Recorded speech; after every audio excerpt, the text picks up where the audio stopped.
नारद जयंती अवसर में संदेश देवाई चाहिए जी वर्तमान नारदंकर सिद्धांत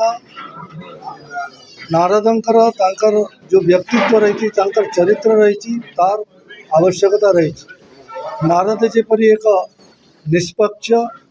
निर्भीक निरपेक्ष सांबादिकता करथिले वर्तमान भारत वर्ष को से नारद की आवश्यकता रही अतएव नारद जड़े भक्ति ज्ञान तार सहित